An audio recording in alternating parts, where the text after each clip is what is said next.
serangan terhadap sejumlah target militer Ukraina di wilayah Kharkiv.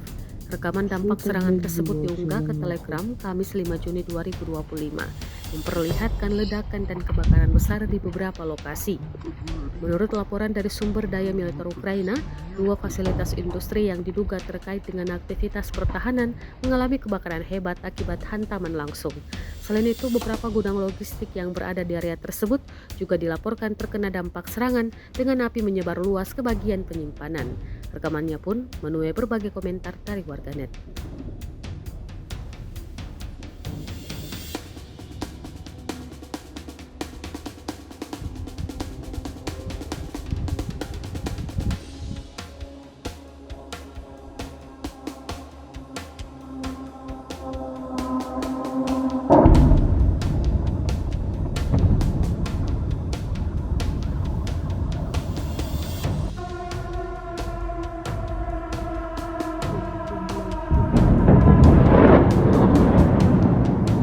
Твою душу нахуй, я ебала.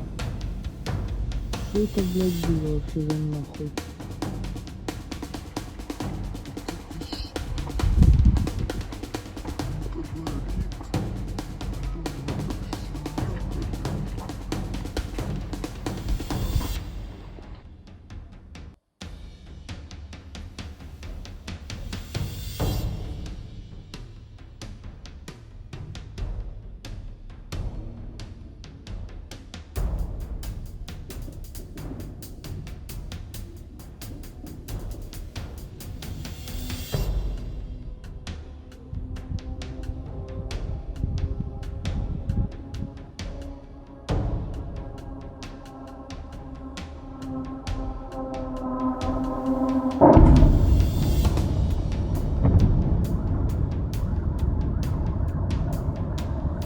Download Tribun X sekarang, menghadirkan lokal menjadi Indonesia.